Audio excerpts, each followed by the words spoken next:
Bonjour, aujourd'hui je vous propose un tirage pour vous dire différentes choses. À vous de voir. Des démarches à suivre, des réflexions. En fait, chaque jeu que je vais vous proposer aura des petits messages. Donc peut-être que vous allez choisir un seul jeu qui vous plaira le plus. Peut-être que vous allez piocher dans 2 jeux, peut-être les 3. Peut-être que tout vous concernera dans un jeu et peut-être que ça dans 2 jeux ou peut-être que voilà. À vous de faire le tri, à voir tiens ça me parle, tiens ça me touche. Ah non ça par contre je me sens absolument pas concernée. À vous d'être autonome et de savoir qu'est-ce qui est pour vous. Tiens, bizarrement ça me titille là, ça me laisse pas intact, tu vois, j'ai une petite sensation de picotement. Tiens, prends ça, c'est pour toi, ça. C'est ça qu'on va travailler. Ah, ça me dérange. Non, c'est pas pour moi. Mais si, parce que ça t'atteint. Dès que ça vous atteint, en positif ou en négatif, c'est que c'est pour vous. N'inquiétez pas.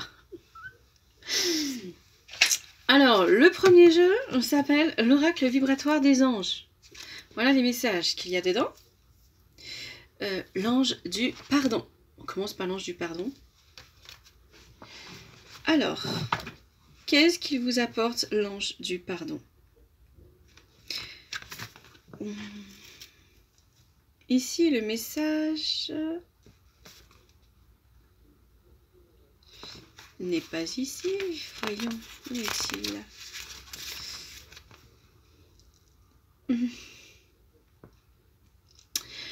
Les personnes coupables qui reconnaissent leur culpabilité traversent des phases presque similaires. Nous avons aussi à cheminer sur la voie du pardon lorsque nous avons causé du tort à autrui. S'il est essentiel d'en reconnaître la responsabilité et d'en accepter les conséquences, il existe aussi un droit spirituel au pardon pour le coupable. Si la demande est faite avec sincérité et acceptation des conséquences pénales de ses actes. Alors, justement, le pardon. C'est quelque chose de très important. Je pense que je ferai une vidéo sur le pardon, la culpabilité. Est-ce que c'est vraiment un dossier, quelque chose de très compliqué et en même temps très important. En tout cas, voilà, entre coupable et pas coupable, on est tous un petit peu coupables de quelque chose, plus ou moins dramatique, plus ou moins important. Mais d'un autre côté, on sera toujours bourreau d'une certaine manière et toujours victime d'une certaine manière sur le positionnement qu'on aura. Et quand on réfléchit des fois, qu'on creuse la situation, pourquoi elle est en arrivée là, on peut se rendre compte, quand on est dans l'éveil, qu'on a accepté des choses par notre façon de penser. Mais comme je vous dis là, je pense que je vais faire un sacré dossier là-dessus. L'ange qui efface. L'ange qui efface. Voyons voir ce que l'ange efface justement.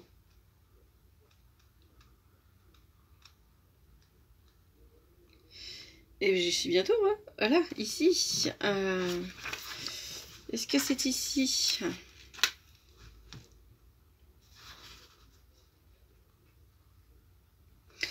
Il n'existe pas de vie sans traumatisme. Si certains peuvent agir comme des ressorts et renforcer notre énergie vitale, d'autres peuvent parfois scléroser notre relation à la vie. On est vraiment dans ce travail de pardon, de compréhension sur la vie, sur notre traumatisme. Qu'est-ce qui m'endurcit? Qu'est-ce qui a sclérosé ma vie? Pourquoi j'en suis là? On est vraiment dans cette phase de recherche ici avec cette carte, avec ces cartes. Ah, l'ange de la miséricorde. Ouais, j'ai l'impression que ça quand même, ça tourne autour. On tourne vers la même thématique. Le pardon, le travail de pardon. Le cheminement à avoir. Alors, la piste de réflexion, justement. La miséricorde est présente dans toutes les spiritualité. Nous pourrions l'imaginer comme une fontaine remplie d'amour, à laquelle il serait possible de venir boire à volonté, sans jamais l'épuiser. La miséricorde ne provient que de Dieu. C'est un amour tellement puissant qu'il ne peut y avoir de la place pour d'autres sentiments. On dit que c'est la forme d'amour particulière que Dieu voue aux hommes, et qui se traduit pour nous en compassion à l'égard de nos semblables. Pour certains, c'est Dieu lui-même ou la qualité unique de la lumière. La haine et le ressentiment sont des sentiments humains, mais il empoisonne les pensées et le cœur de celui qui les vit sans qu'il puisse s'en distancier. Cela peut aller jusqu'à la double peine pour une victime, celle du dommage subi, celle de l'emprisonnement dans des sentiments violents et destructeurs qui figent l'énergie de vie. On est vraiment dans ce groupe, je le sens dans ce groupe, que c'est une énergie de pardon, en même temps en train de vous expliquer que voilà, vous êtes peut-être victime, en même temps vous devenez un peu bourreau parce que, voilà, et vous faites du mal. Si vous faites du mal, vous êtes votre propre bourreau. Voilà, c'est vraiment tout ce qu'on teste, qu'on essaie de faire une grande piste de réflexion. L'ange des silences. L'ange des silences.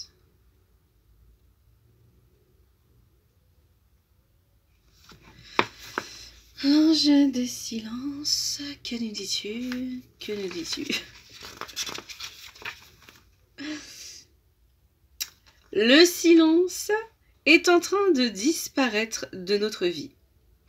C'est pourtant une respiration nécessaire à l'esprit. Il en a besoin pour générer ses connexions et se ressourcer, ainsi que pour pénétrer le vrai sens du mot réfléchir. Observez vos temps de silence dans une journée. Silence extérieur, silence intérieur, vous semble-t-il suffisant et de qualité? Voilà. Et encore plus de respiration, c'est vrai. Hein, tout ce travail de bruit permanent. Et ben voilà, posez-vous cette question. Hein. À quel moment je suis dans le silence et quelle place je lui accorde? Est-ce que je savoure? Est-ce qu'il est de qualité? Est-ce que c'est suffisant pour moi? Posez-vous toutes ces questions. L'ange des arts sacrés.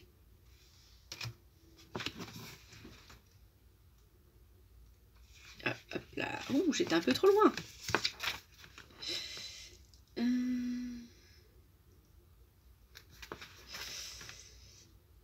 Alors, les icônes jouissent d'un statut spécial.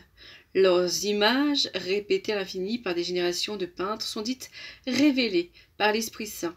La toute première icône dit... Oh, qu'est-ce que je vais m'amuser à dire ce mot? Je ne vais pas y arriver. Achyropoété. Poétie, je ne sais pas. Peut-être qu'un de vous le saura. Non faite de main d'homme sera l'empreinte du visage du Christ, serait l'empreinte du Christ sur le voile de Véronique. L'écriture d'une icône, on dit écrire une icône, s'apparente à un rituel religieux. Il est conseillé de se laisser regarder par l'icône plutôt que la regarder.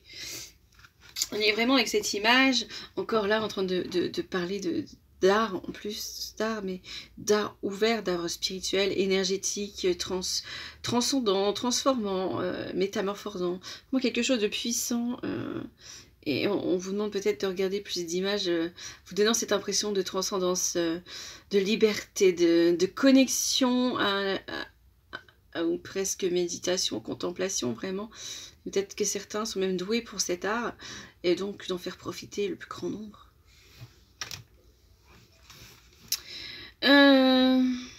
Et finissons avec joie. Je vais déjà trouver la page, je vous dirai avec quoi on va se quitter. Avec l'ange des cœurs égarés.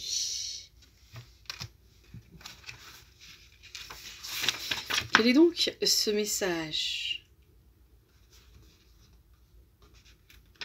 Alors, quel est donc ce message? La liberté dans la relation spirituelle est absolument essentielle, car elle est signe d'autonomie, de maturité. Il n'existe pas d'autre voie. En revanche, le besoin d'affection, de reconnaissance, de soutien est parfois si fort qu'une personne peut devenir la proie facile des mystificateurs. Si vous êtes dans ce cas, soyez vigilant, car l'attachement envers un soi-disant maître peut se transformer en emprisonnement affectif et n'est jamais réciproque. Faites attention de ne pas suivre toujours les mêmes personnes. Parce que le but dans l'éveil, c'est qu'on rencontre plusieurs personnes, justement, qui jalonnent votre vie, qui vous aident à évoluer. On est dans une évolution constante, et donc si vous restez toujours avec le même, c'est que soit vous n'apprenez pas du tout ces principes et que vous n'arrivez pas à les intégrer, soit vous faites un blocage et vous n'acceptez pas de votre part de changer, le changement en vous, soit c'est lui qui a un pouvoir sur vous qui fait que vous n'osez pas aller de l'avant et sortir de son jupon, entre guillemets, de ses jupes, vous voyez que l'image que vous voulez, en tout cas de sa protection, et vous en faites une sorte d'idolâtrie, hein. Et donc avant tout les guides, et même déjà célestement, nos guides changent perpétuellement parce que bah, on évolue, on change, et que des fois quand il y a un blocage, et bah il y en a un qui prend le relais en disant bah écoute, j'arrive pas à le débloquer celui-là, il veut pas m'écouter, donc on va changer. Je te laisse le bébé si tu veux, hein. Ok, ouais, bah je vais voir, tu vas voir avec moi, technique, elle marche. Et voilà, donc si eux de l'autre côté ils changent au niveau de nos évolutions, c'est pas ici en bas qu'il faut rester sous la même évolution. Donc c'est normal. Voilà, ça fait partie. On est des relais, on est des points relais à l'émergence de la nouvelle conscience. Et donc on doit avancer perpétuellement. Donc avancer. Voilà. Et n'ayez pas peur de dire, bah voilà, pendant quelques temps je t'ai suivi, merci pour tous tes conseils. Et puis c'est pareil, un guide, un guide incarné, j'allais dire, je sais pas, un guide, un coach, un thérapeute, mettez-vous tous les noms que vous voulez. En tout cas, il est là pour vous guider avec différents systèmes. Voilà, il a plusieurs outils et il vous en fait profiter. Mais peut-être qu'un outil va plus vous parler que d'autres. Peut-être qu'une technique qu'il aura, il trouvera sans doute la bonne technique pour vous aider.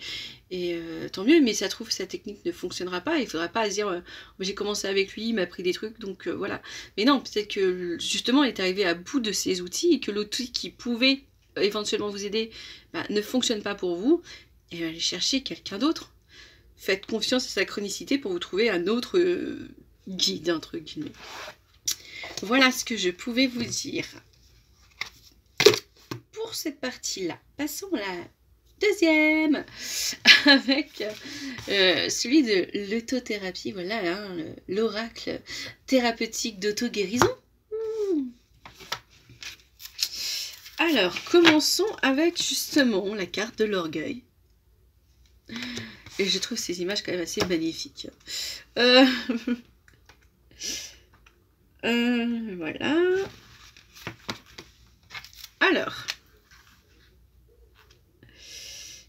plutôt de prendre ces échecs personnels, prenez-les comme une occasion d'éprouver, d'exprimer votre intention de vous libérer d'un excès d'orgueil limitant et ainsi de vous ouvrir à leur enseignement. Si vous avez blessé les personnes autour de vous, présentez-leur vos excuses et veillez à être plus attentive à l'avenir et attentif. Tout ça, c'est encore une question de pardon, de place. Encore un travail à savoir, voilà. Mettre cet orgueil de fierté, de dire que non, j'ai pas tort, c'est qu'ils comprennent pas. Soyez pas dans ce truc-là, mais peut-être que vous n'avez pas les bons mots, vous n'avez pas la bonne expression, la bonne position, la bonne énergie. Il vous manque peut-être encore des clés. Ne dites pas qu'ils ont tort aussi, peut-être que c'est leur propre raison et leur propre façon de voir, selon leur propre vibration et leur propre vision et leur propre façon de vivre, opinion, enfin tout ça, propre recherche aussi. Il n'y a pas de tort. Il y a juste des points, des chemins différents. Lâcher prise. 26. Allons-y. Allons-y gaiement. Ou pas. Je sais pas pourquoi j'ai dit ça. Lâcher prise. Ce fameux lâcher prise.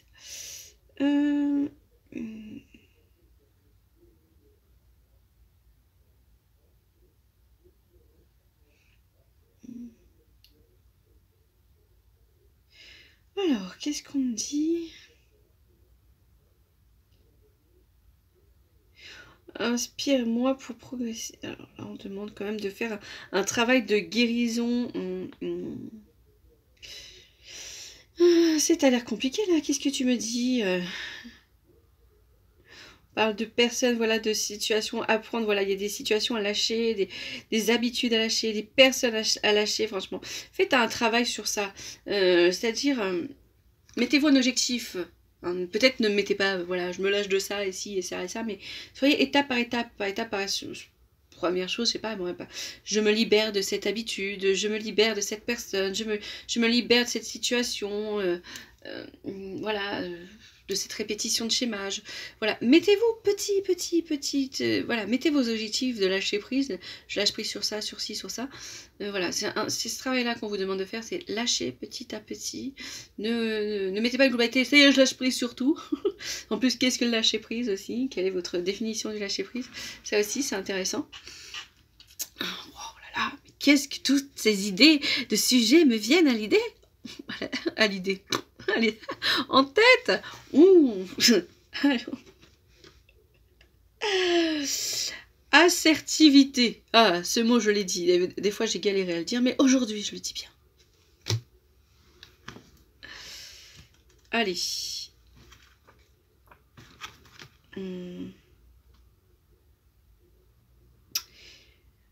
C'est un...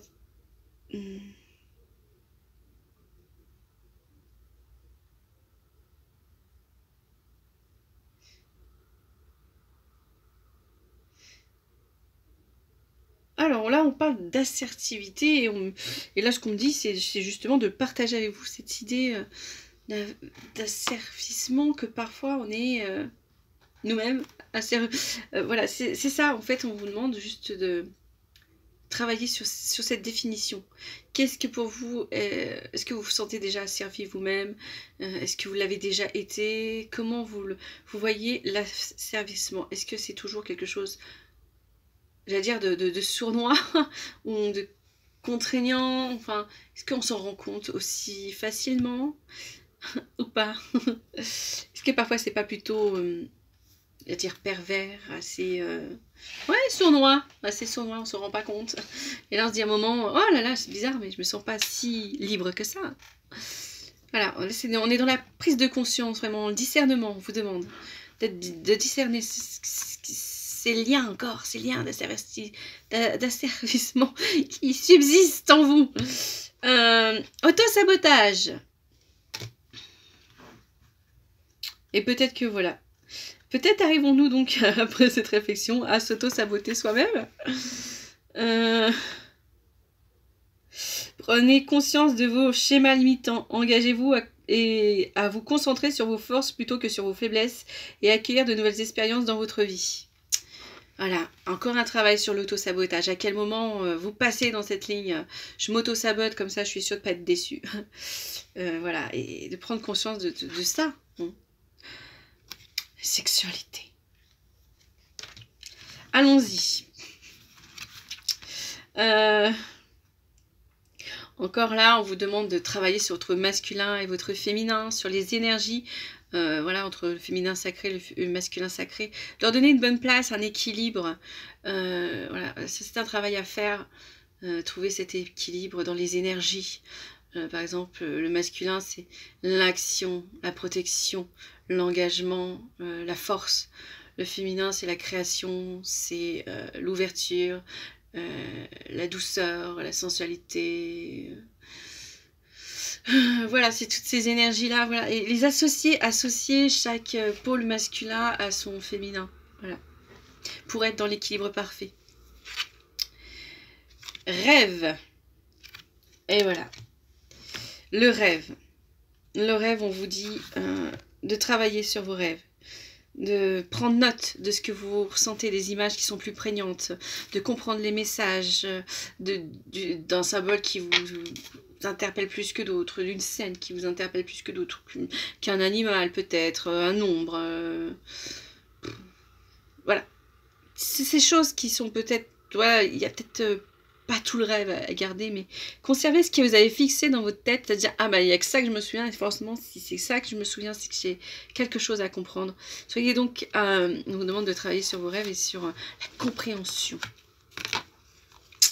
de ça. Et je vais finir mon petit tirage avec l'oracle rebelle sacré. Qu'est-ce que je m'amuse.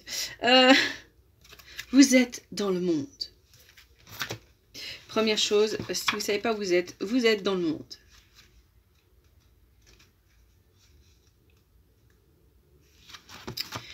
Voyons voir. Cet oracle vous apporte un message. Parfois, nos défenses sont utiles. En d'autres occasions, nous avons besoin de les dépasser. Vous êtes prêt à vous exposer à plus de vulnérabilité dans la vie. Vous n'avez pas à vous cacher derrière votre organisation, votre perfection dans le contrôle et dans la sécurité, la stabilité financière. Vous n'avez pas besoin de jouer le jeu de la sociabilité. Il est l'heure pour vous de lâcher prise sur votre nature du contrôle qui est trop contraignant et restrictive. Vous êtes né pour vivre libre selon votre nature et non seulement votre conditionnement. Et oui, soyez libre, arrêtez, sortez de vos enseignements, de ce qu'on vous a appris en disant tiens, c'est comme ça qu'on doit procéder, avec ce rituel-là, avec cette façon de voir les choses. Mais allez chercher ailleurs, chercher d'autres guides, encore une fois, pour vous amener une autre lumière, une autre façon de voir, qui peut-être, tiens, celle-ci me convient parfaitement, c'est comme ça moi aussi que je ressens les choses, que je vois les choses, que je me sens libre, ce sont qui s'attachent à mes propres valeurs, et c'est ça qu'on... Voilà, et voilà, soyez libre, voilà. Moi, je m'attache à mes valeurs, à ce que mon âme me dit, et donc là, ce que tu me dis, c'est juste, et je vais le prendre. Ça, il me dit, ça, c'est pas juste. Je te remercie, mais ça, je vais pas l'utiliser. Savoir remercier, bien sûr, pour le temps et l'énergie que la personne ou... même la vie, hein, je ne sais pas, c'est peut-être des enseignements encore plus lourds, c'est-à-dire vraiment sociétal. Et ben non, moi, cette société-là ne me convient pas. Je vais mettre les choses à ma valeur, à ce que mon âme a besoin, à la nourriture qu'elle a besoin d'aller chercher. Et moi, je veux vivre dans l'amour inconditionnel. Donc là où je vois qu'il manque d'amour, je vais peut-être lui en donner plus dans l'énergie, mais je vais m'éloigner de ça. Je ne vais pas me contraindre à accepter cette... société qu'on me propose parce qu'elle ne me convient pas, d'arrêter d'accepter tout et n'importe quoi juste pour être dans une sorte de collectif qui ne vous correspond pas mais donc dans lequel vous luttez. Des fois il est bon d'arrêter de lutter. Bref, passons à la deuxième étape ou pas, je sais pas pourquoi c'est ça, puisqu'on parle de rêve collectif. Alors, le rêve collectif.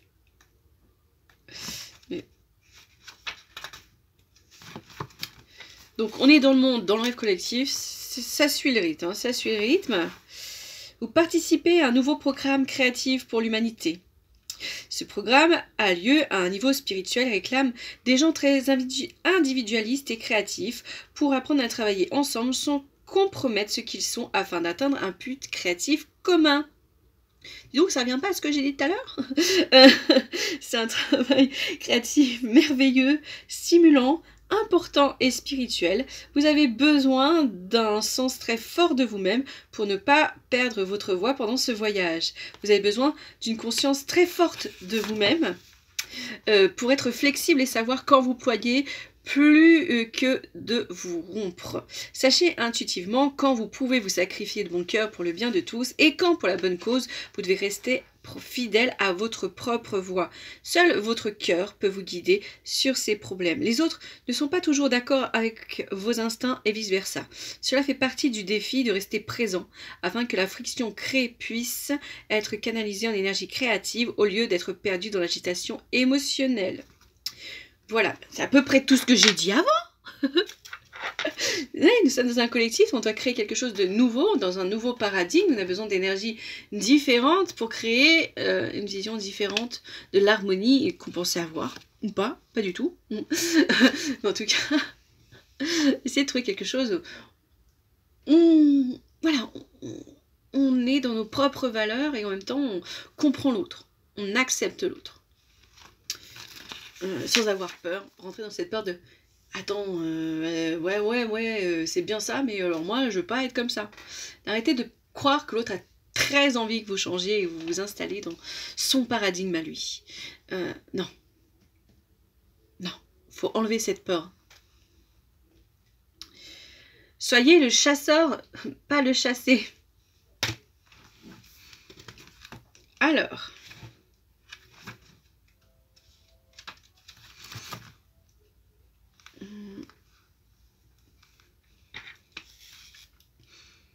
ici, non.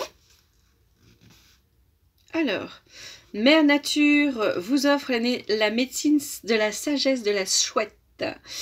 L'habilité d'entendre ce qui n'est pas dit et de savoir ce qui est caché dans l'ombre. Faites confiance à ce que vous sentez derrière les apparences. Le pouvoir et la magie de la chouette travaillent pour vous et avec vous. Mère Nature est à vos côtés et vous aide à naviguer dans la transition actuelle vers une nouvelle façon d'être. Je crois que le message est clair, ça me gratte le nez. Et que le message est clair, on est vraiment dans ce changement de paradigme où on vous demande de continuer à travailler sur vous et de faire partie du grand nouveau tout. Voilà, pas discret. Et que vous avez des alliés de taille, de choix, et qu'on vous offre des dons, des capacités pour ça. Tout voyage commence par un premier pas. On le sait, on le sait, on le sait. Alors, si vous avez l'intention de faire un voyage... Non, vous avez l'intention de faire un voyage, vous, géographique? En tout cas, pour ceux qui ont décidé de faire un voyage géographique, l'oracle vous confirme que ce voyage va vous changer la vie et que ce sera bien. Si le voyage que vous voulez entreprendre est intérieur, oui, il y en a d'autres qui ont un voyage intérieur à faire, explorer un nouveau champ de conscience, entreprendre un nouveau travail artistique, un voyage dans l'inconnu des possibilités pour commencer un travail, bref, pour tout cela, alors l'oracle de cette carte vous confirme que vous faites le bon choix et qu'une autre vie en ressortira, qu'une nouvelle vie en sortira. Ben voilà, continuez, voilà ce développement, cette prise de conscience, ces changements, continuez.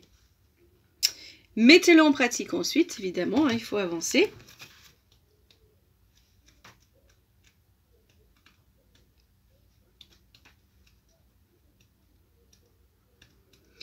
Mais je vais trouver, hein. Je vais bien tout trouver. Voilà. Où en sommes-nous ?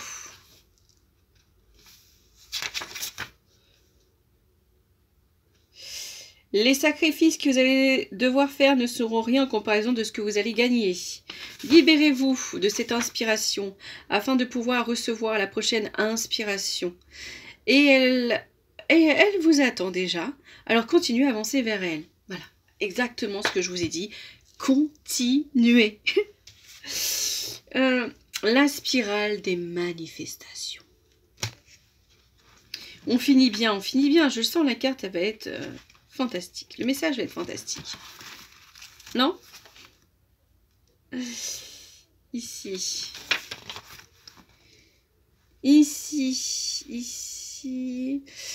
Cet oracle vous rappelle qu'il n'est pas nécessaire de courir vers l'arrêt de bus. Si vous arrivez trop tôt, vous allez perdre votre temps. Il vaut mieux vivre sa vie selon le bon rythme et arriver au bon moment. Vous n'avez pas besoin de l'angoisse qui l'accompagne, la course effrénée vers votre destinée.